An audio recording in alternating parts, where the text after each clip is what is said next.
también por permitirme la oportunidad de dar esta conferencia titulada La forma importa, cómo la morfología de los materiales mejora la eficiencia térmica. También muchas gracias por concederme el premio San Alberto Magno. Y en esta conferencia, que espero que os guste, voy a tratar un poco sobre los resultados de mi tesis doctoral. Y también contaré un poco sobre lo que he estado haciendo después de la tesis doctoral.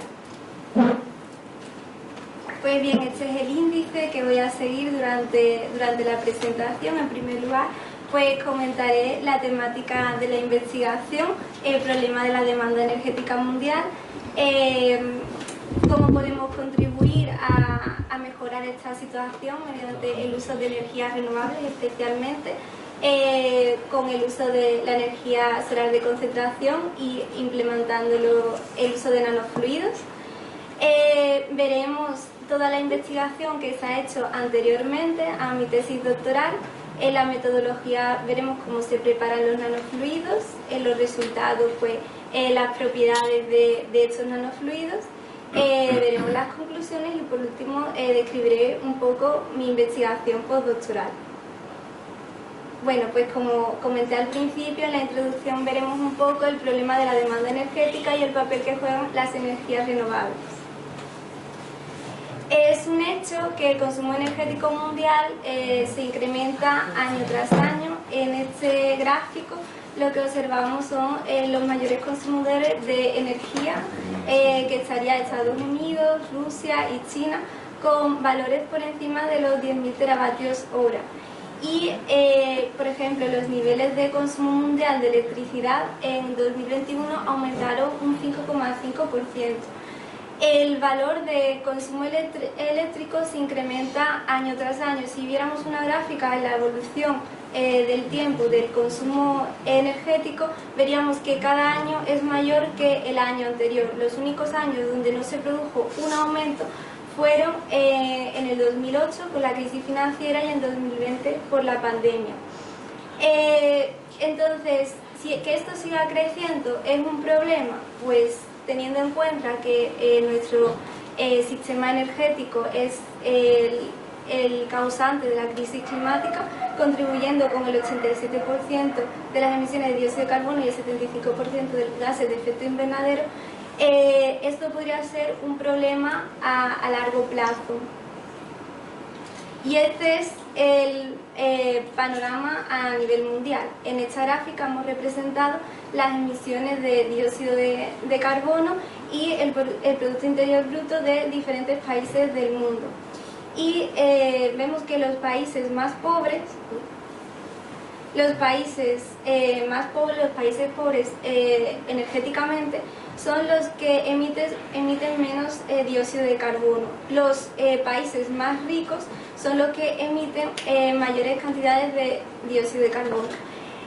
Y nos encontramos datos como este, que el 1% más rico de la Unión Europea emite hasta 9 veces más al año que la media mundial. ¿Cuál sería la situación ideal? La situación ideal sería la siguiente: que todo el mundo tuviera acceso a la energía y que las emisiones de dióxido de carbono fueran cercanas a cero. Para ello existen varias iniciativas, como el Acuerdo de París, que lo que intentaba era que la temperatura del planeta fuera con máximo 2 grados por encima de los niveles preindustriales, o el Net Zero Emission 2050, que lo que intenta es llevar el sistema energético a cero emisiones de dióxido de carbono para el año 2050. En todas estas iniciativas, para conseguir este objetivo, esto pasa por impulsar las energías renovables. Y lo que vemos es que en la evolución en los años, el uso de las energías renovables ha ido incrementando. Se espera que para 2027 pues alcance un 40% el uso de las energías renovables. Además, en la evolución histórica vemos que la energía que más fuerza ha tomado es la energía hidroeléctrica, aunque a partir del año 2000 también está cogiendo fuerza la energía solar. De hecho, es una de las energías en las que más se invierte. Existen dos tipos, la energía fotovoltaica y energía solar de concentración. Sin embargo, la energía fotovoltaica tiene un problema y es la intermitencia, que es que durante baja radiación solar, en días nublados o por la noche no es capaz de producir electricidad. Sin embargo, en la energía solar de concentración cuenta con sistemas de almacenamiento que sí permite producir electricidad en momentos de baja radiación solar. La energía solar de concentración, las plantas se dividen, se pueden clasificar en 4 tipos dependiendo del colector. Estarían los colectores cilindro parabólicos, los de tipo Fresnel, torre central y discos parabólicos. Entre ellos, la tecnología más implementada es la de colectores cilindro parabólicos. Una planta de este tipo pues la encontramos en San José del Valle, Valle 1 y Valle 2. En Cádiz sería de este tipo. ¿Cómo funcionan este tipo de plantas? Pues vemos este esquema, que las plantas constan de un campo solar donde se encuentran los colectores cilindro parabólicos. La radiación solar incide sobre el colector cilindro parabólico y refleja en un tubo absorbedor que contiene un fluido térmico, un fluido transferente de calor.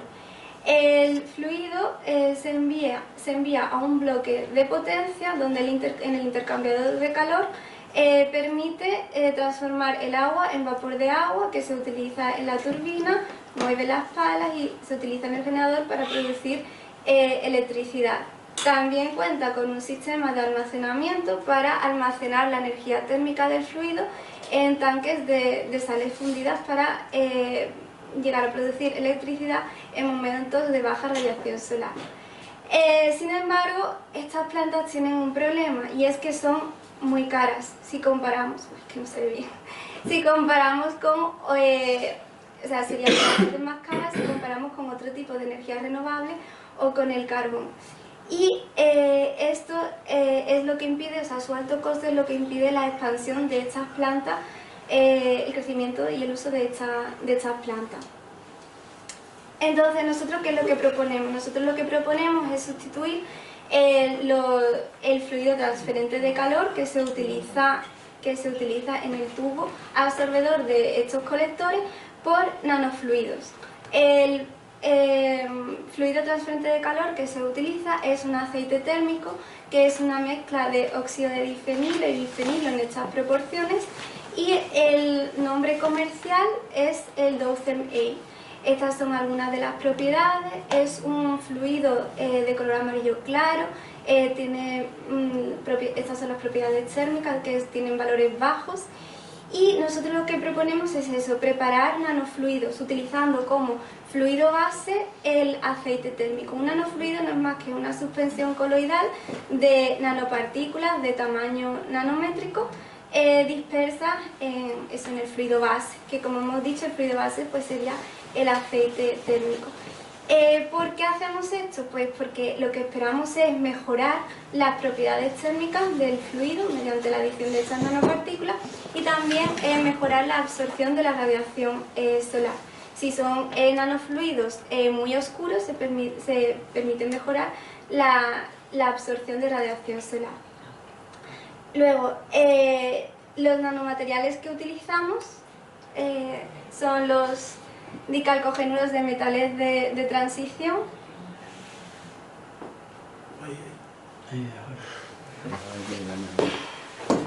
Son dicalcogénuros de metales de transición que tienen esta fórmula molecular MX2, donde M es el metal y X es el calcógeno. Son materiales que están estructurados en capas, donde los enlaces dentro de la capa son enlaces covalentes y entre capas lo que existen son interacciones débiles de Van der Waals. Precisamente estas interacciones débiles es lo que permite la exfoliación de estos materiales en nanoláminas y nanohilos. Estas morfologías tienen una relación de aspecto mayor que si comparamos con las típicas nanopartículas esféricas, y esto permitirá obtener suspensiones coloidales más estables. Los dicalcogenuros metálicos que utilizamos pues serían sulfuro de molibdeno, sulfuro de wolframio y seleniuro de wolframio. Y ahora si volvemos la vista atrás, desde que se inventó, desde que se descubrió el término nanofluido en 1995 por Choi en el Argonne Laboratory en Estados Unidos, el número de artículos sobre nanofluidos se ha ido incrementando de forma exponencial a lo largo del tiempo. Tan solo en 2022 se publicaron cerca de 4.000 artículos y pues muchos de ellos hablan sobre las propiedades de estos nanofluidos, las propiedades térmicas como la conductividad, la capacidad calorífica. Las nanopartículas que más se estudian son los metales y los óxidos metálicos, también materiales de carbono como el grafeno, y en cuanto a las aplicaciones, pues su aplicación en biomedicina, en refrigeración, en aplicaciones térmicas. Y ahora, si nos centramos en el uso de nanofluidos para los colectores de cilindro parabólico, vemos que los primeros artículos fueron en 2012 y desde entonces también su estudio ha crecido de forma exponencial. En 2022, si dijimos que en los nanofluidos el número de artículos eran cerca de 4.000, en este caso es cerca de 90 artículos en el año 2022 sobre esta temática. Es una de las temáticas más estudiadas en relación con los nanofluidos. Y vemos que hay tantos artículos como teóricos, también hay algunos artículos experimentales. Muchos de ellos se reportan las mejoras de las propiedades térmicas, y en 2019 Olia publicó una review sobre el uso de nanofluidos en colectores cilindro parabólicos. Y comentaba que las nanopartículas que más se estudiaban eran óxidos de aluminio, óxido de cobre y óxido de titanio. Pero también comentaba cuáles son las barreras del uso de los nanofluidos, que serían la inestabilidad coloidal, la alta viscosidad y el coste de nanopartículas. La inestabilidad coloidal. En los nanofluidos las nanopartículas tienden a aglomerarse y a sedimentar, y en ese caso el nanofluido perdería las propiedades que los hacen beneficiosos. Alta viscosidad. Al añadir nanopartículas al fluido de origen, al fluido base, también se puede incrementar la viscosidad. Y luego el coste de nanopartículas. Si preparamos nanofluidos basados en nanopartículas de oro o de plata, porque el oro y la plata tienen conductividades muy altas, el coste de nanopartículas de oro y de plata son nanopartículas muy caros, y esto se encarecería bastante. Por ello nosotros en la tesis lo que hicimos es trabajar con dicalcogénidos de metales de transición, porque son materiales que anteriormente no se habían estudiado, nanomateriales con morfología 1D y 2D, nanohilos y nanoláminas, que esto solventaría el problema de la estabilidad coloidal al tener gran superficie de estas partículas y gran relación de aspecto. Y en cuanto al coste de las nanopartículas, estos nanomateriales son bastante más baratos que los típicos metales. Y ahora vamos a centrarnos en la metodología, cómo preparamos los nanofluidos y los caracterizamos.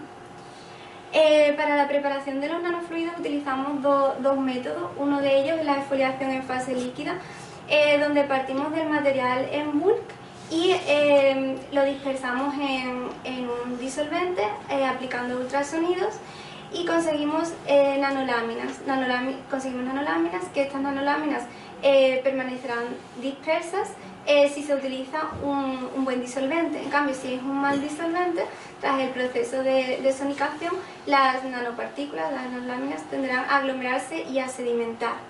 En la bibliografía existen varios artículos sobre qué disolvente utilizar para algún nanomaterial. Sin embargo, nosotros no queremos elegir el disolvente. En nuestro caso, el disolvente obligatoriamente tiene que ser el aceite térmico que se utiliza en las centrales solares. Por ello, desarrollamos el siguiente método. Se conoce que la exfoliación en fase líquida ocurre cuando la tensión superficial del sólido del líquido, es decir, de la nanopartícula y del fluido base, es cercana a cero, es decir, cuando las componentes polares y dispersivas de la tensión superficial del líquido, del fluido base, y la de la nanopartícula son similares.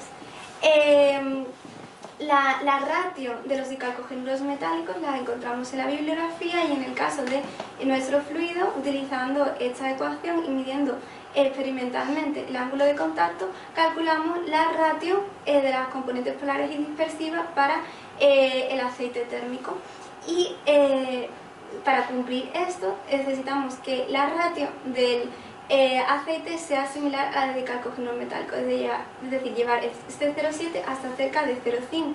Para ello lo que utilizamos son distintos surfactantes y vimos que los surfactantes que funcionaban eran el octanodecanotiol, el polietilenglicol y el cetilamonium bromide, y así conseguíamos, mediante la adición de surfactantes, bajar esta radio de 0,7 a cerca de 0,5.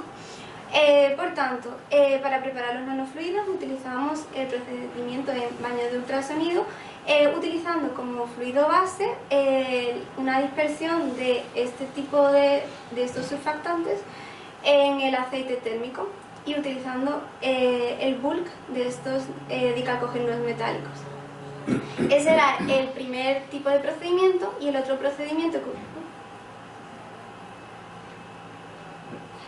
procedimiento que utilizábamos era este, la síntesis solvotermal. La síntesis solvotermal del nanomaterial y la posterior dispersión. Entonces, en un reactor introducimos los precursores con agentes reductores y con surfactantes, y bajo condiciones de alta presión y temperatura obtenemos el dicalcogenuro de metal de transición con la morfología deseada. Por ejemplo, así obtuvimos nanoláminas y nanohilos de selenuro de wolframio. Posteriormente lo que hacemos es dispersar el dicalcogenuro metálico mediante sonda de ultrasonidos y obtenemos el nanofluido. Utilizando ambos métodos conseguimos sintetizar de forma exitosa 27 nanofluidos de sulfuro de molibdeno, sulfuro de wolframio y selenuro de wolframio con morfología 3D, 2D y 1D. Y una vez que tenemos el nanofluido lo caracterizamos. Vemos las propiedades tanto del sólido como del fluido. En primer lugar, hacemos microscopía electrónica de transmisión para verificar que realmente tiene la morfología que estamos buscando y el tamaño que también estamos buscando, una caracterización composicional para verificar que es el dicalcogenuro metálico de transición que queríamos. Y en cuanto al nanofluido, pues estudiamos la estabilidad coloidal mediante seguimiento por espectroscopía ultravioleta visible, medición de tamaño de partículas. Estudiamos las propiedades térmicas, que es fundamental para la aplicación. También estudiamos las propiedades ópticas, y para ver cómo interaccionan el nanomaterial con el fluido base y el surfactante, también se realizó un análisis teórico con cálculos de FT. Y ahora vamos con los resultados. Pues durante mi tesis doctoral publiqué 9 artículos publicados en revistas de alto factor de impacto, y que se pueden clasificar según la composición química del nanomaterial, que podían ser 2 artículos de sulfuro de molibdeno, de sulfuro de wolframio, una comparación de sulfuro de molibdeno y sulfuro de wolframio, y 3 artículos sobre selenuro de wolframio con distintas morfologías. Y en cuanto a los resultados, empezamos por la morfología. Las imágenes de microscopía electrónica demostraban que obtuvimos las 3 morfologías que buscábamos: nanopartículas esféricas, nanoláminas y también nanohilos. Por lo tanto, los procedimientos que utilizábamos fueron efectivos. Un resultado sorprendente fue el que obtuvimos con el sulfuro de molibdeno siguiendo el procedimiento de foliación en fase líquida. ¿Por qué? Porque utilizando este procedimiento, si no utilizamos surfactantes, lo que encontramos eran nanoláminas apiladas de sulfuro de molibdeno. Estábamos en esta situación. Cuando utilizamos como surfactante octanodecanotiol, obteníamos nanoláminas dispersas, es decir, esta situación. Pero es que con polietilenglicol obtuvimos nanohilos, lo cual era algo inesperado, porque esta técnica es para obtener nanoláminas. Para ver un poco, para estudiar un poco más lo que pasaba aquí, realizamos cálculos teóricos, cálculos de FT, para ver cómo interaccionaban las moléculas de de surfactantes con una nanolámina de sulfuro de molibdeno. En el caso del octano de canotiol, lo que estudiábamos eran los hidrógenos del grupo tiol y del grupo metilo. Y veíamos que la energía de interacción más favorable era sobre el sulfuro de molibdeno. Y las imágenes de localización de función electrónica se mostraba que había como una pequeña modificación del contorno del azufre debido al hidrógeno, y había una ligera direccionalidad del hidrógeno hacia el azufre. Hicimos exactamente lo mismo con el caso del polietilenglicol. Lo que estudiamos fueron los hidrógenos del grupo alcohol, y veíamos que la formación de un nanohilo rodeado por 4 moléculas de polietilenglicol era bastante estable. Y si en el anterior caso veíamos que había una ligera direccionalidad del hidrógeno hacia el azufre, en este caso había una alta direccionalidad, y además eso, veíamos que los contornos casi se solapaban, lo cual demostraba la alta estabilidad de esta conformación, de la formación de un nanohilo alrededor de 4 moléculas de polietilenglicol. Por lo tanto, esta era la conclusión, partiendo del bulk del sulfuro de molibdeno, utilizando el mismo procedimiento experimental, simplemente cambiando el surfactante, octano de canotiol o polietilenglicol, obteníamos nanofluidos basados en nanoláminas o en nanohilos de sulfuro de molibdeno, lo cual era bastante novedoso. Y ahora vamos un poco con los resultados de las propiedades de los nanofluidos. En relación con la estabilidad coloidal, veíamos que había tres casos diferenciados. En el primer caso, veíamos que estudiamos el coeficiente de extinción, la evolución en el tiempo. Y el primer caso es cuando desciende drásticamente el coeficiente de extinción con el tiempo.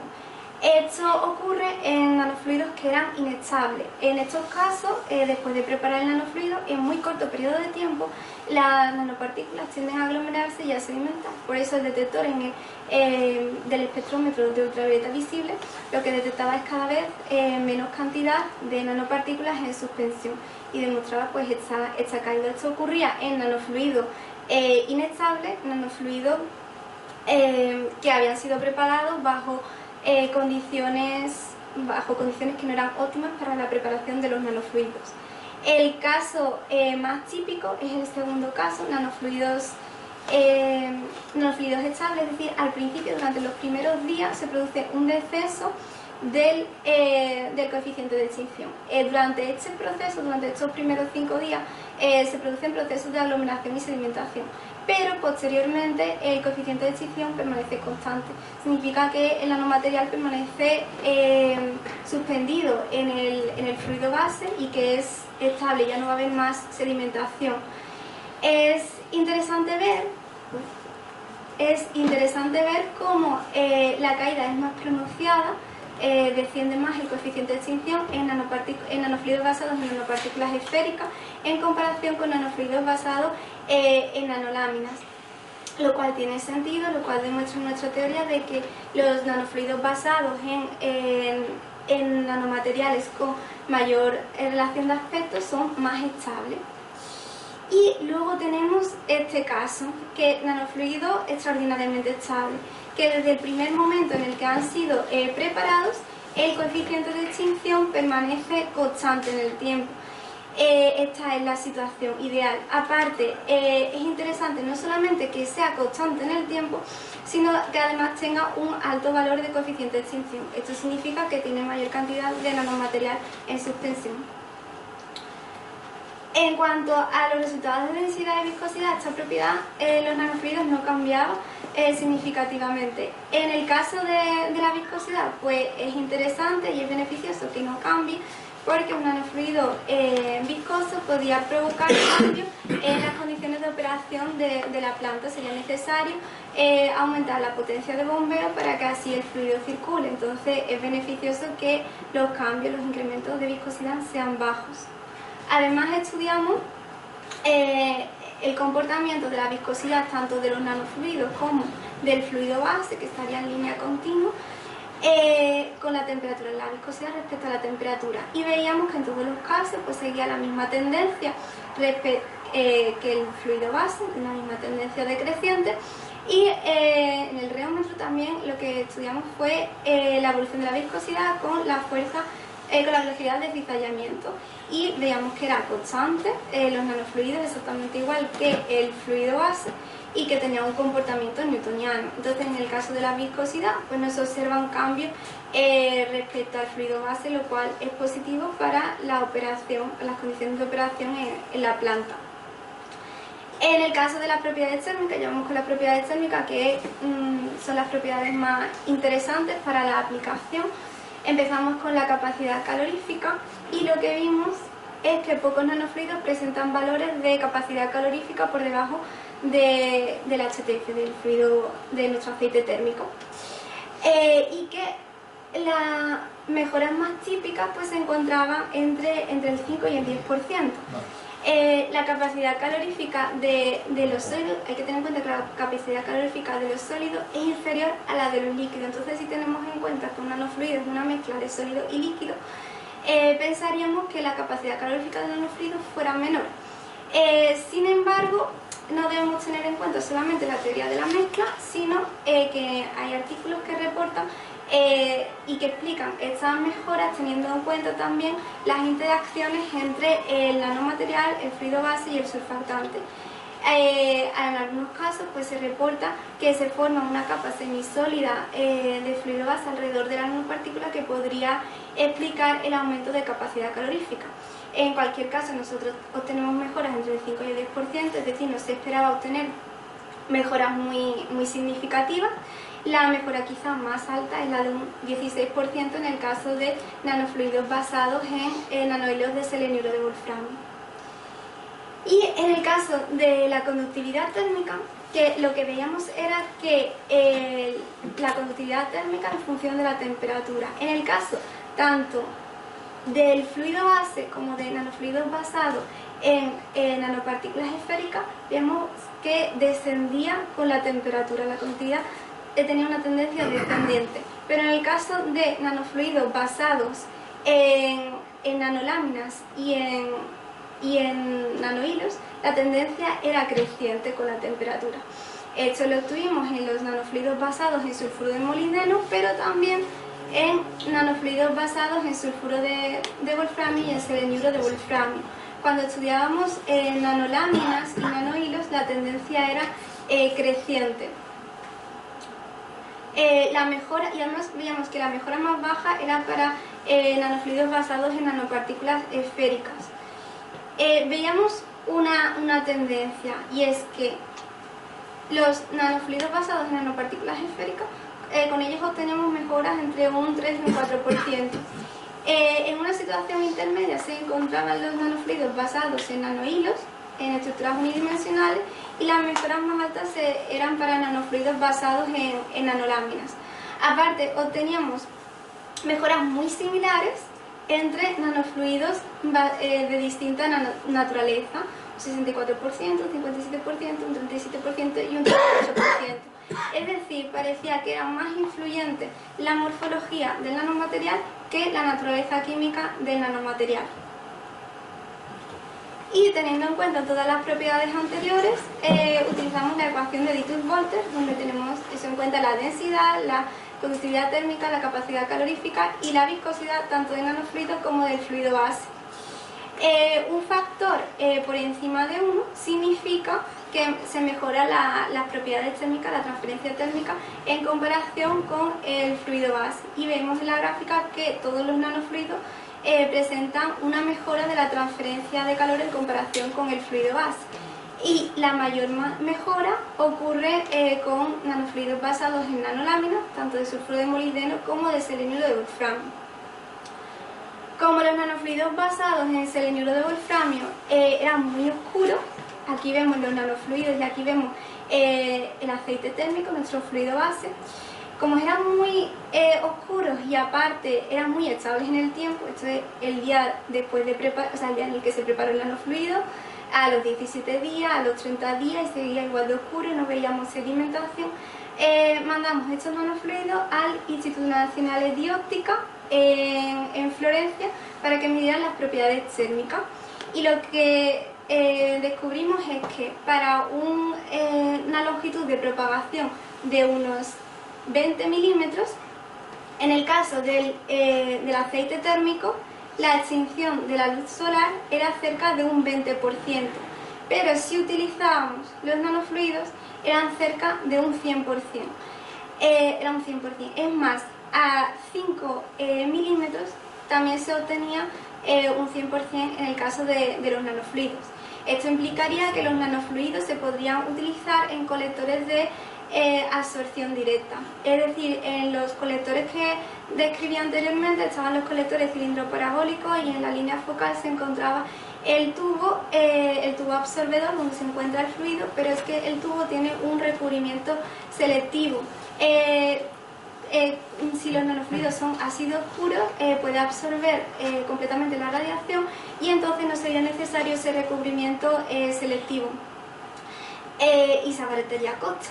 Además, vimos que esta sería la energía la energía que almacenaría el fluido base, y en el caso de los nanofluidos la energía es mucho mayor y también ocurre en superficie.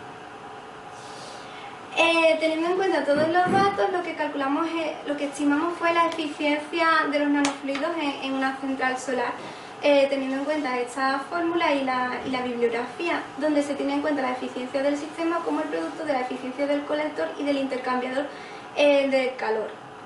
Esta sería la situación utilizando el fluido que actualmente se utiliza.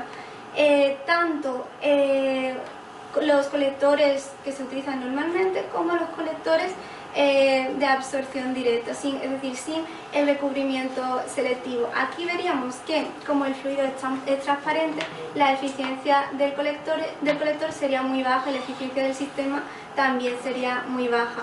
Pero actualmente lo que existe es esto, es decir, esta sería la eficiencia del colector del intercambiador de calor, y la eficiencia del sistema, teniendo en cuenta ambas, pues sería esto. Vale, entonces esta sería nuestra línea para comparar, y comparamos la eficiencia con los dos tipos de colectores para los distintos nanofluidos. Vemos que si nos fijamos en la línea verde, que la eficiencia utilizando los nanofluidos basados en nanopartículas esféricas se incrementa algo y se incrementaría algo más si se utilizaran nanofluidos basados en nanohilos, pero que las grandes mejoras en realidad se obtienen utilizando nanofluidos basados en nanoláminas. De hecho, la mayor mejora se conseguiría con nanofluidos basados en nanoláminas de selenio o de wolframio. Ahora, por último, pues pasamos a las conclusiones. Lo que hemos visto hasta ahora es que los dos procedimientos que utilizo para la preparación de los nanofluidos fueron efectivos, tanto la exfoliación en fase de líquida como el procedimiento de síntesis solvotermal y posterior dispersión. Los nanofluidos, bajo las condiciones óptimas, pues se consiguen nanofluidos que son coloidalmente estables, especialmente los nanofluidos basados en nanoláminas y en nanohilos. En cuanto a las propiedades, pues veíamos que la densidad y la viscosidad no cambiaban mucho, lo cual es favorable que la viscosidad no cambie mucho, y obteníamos mejoras de las propiedades térmicas. En el caso de la capacidad calorífica obteníamos cerca de un 16%. Una conclusión bastante interesante es en relación a la conductividad térmica, puesto que veíamos que era más influyente la morfología del nanomaterial que la naturaleza química, y que el orden de mejora era que la mejora más baja era en el caso de los nanofluidos basados en nanopartículas esféricas, luego nanofluidos basados en nanohilos, y por último las mejoras más altas se conseguían en nanofluidos basados en nanoláminas. Y veíamos que la mayoría de los nanofluidos conseguían mejorar la transferencia de calor en comparación con el fluido base. También obteníamos mejoras en las propiedades ópticas, y que en general pues podríamos conseguir mejoras en el sistema, en la central solar. Por lo tanto, la conclusión final sería esta: los nanofluidos basados en dicalcogenuros metálicos pues podrían ser una alternativa al aceite que se utiliza actualmente en las centrales solares, especialmente los nanofluidos basados en nanoláminas y nanohilos, y si tuviera que elegir uno, pues serían los nanofluidos basados en nanoláminas de selenio de wolframio. Y bueno, eso ha sido todo lo que estudié durante mi tesis doctoral, que como comenté antes lo realicé en el Departamento de Química Física en la Universidad de Cádiz. Terminé la tesis en mayo de 2023 y posteriormente estuve un año postdoctoral también en la Universidad de Cádiz, donde realicé una estancia postdoctoral en el CICECO, en Aveiro. Inicialmente también hice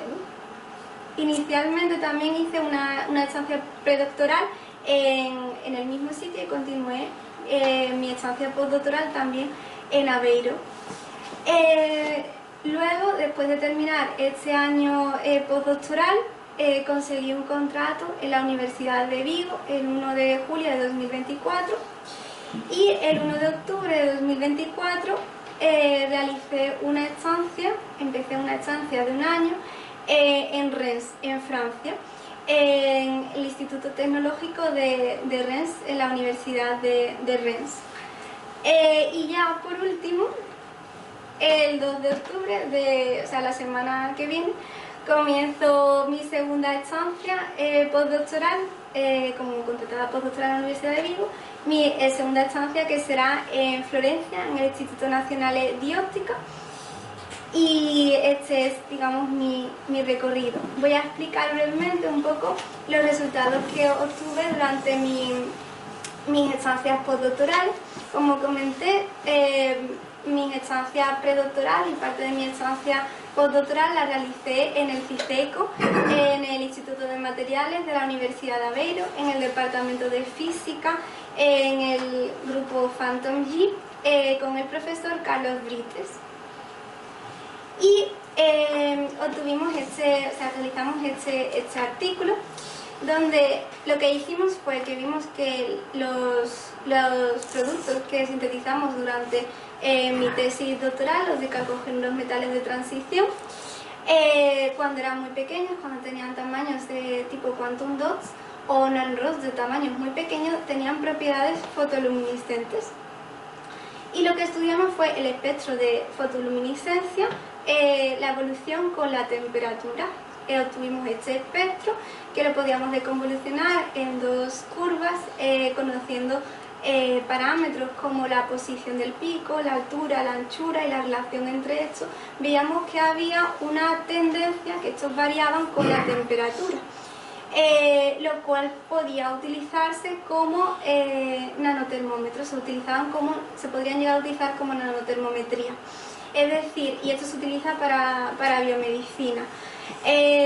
Hay muchos procesos biológicos, por ejemplo, cuando hay una proliferación excesiva de células en nuestro organismo, se produce incrementos de temperatura. Entonces es interesante poder detectar estos cambios de temperatura mediante productos que con alguna propiedad, por ejemplo la fotoluminiscencia, pueda ser capaz de detectar estos cambios de temperatura. Esto es lo que estuve estudiando durante mis estancias en Aveiro. Y como comenté, el 1 de julio del año pasado comencé mi contrato postdoctoral en la Universidad de Vigo, que estoy trabajando en este proyecto, nanofluidos para distintas aplicaciones, energía geotérmica, energía solar y en automoción. Entonces, el 1 de octubre de 2024 me desplacé hasta Rennes, hasta el Instituto Universitario de Tecnología de la Universidad de Rennes, para trabajar con el profesor Patrice Estelet, y lo que intentamos es mejorar las propiedades lubricantes y tribológicas y las propiedades térmicas de fluidos de transmisión automática de los vehículos.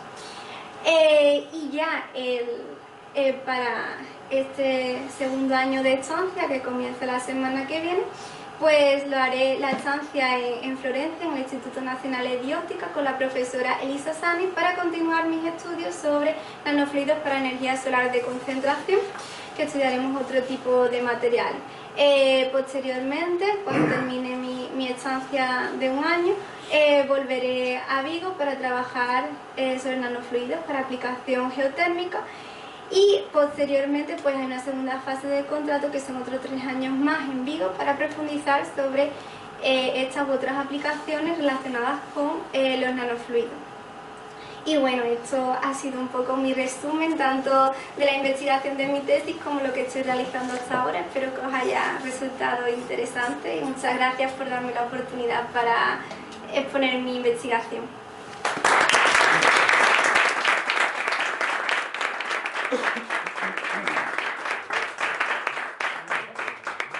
Sí, y nos vamos ahora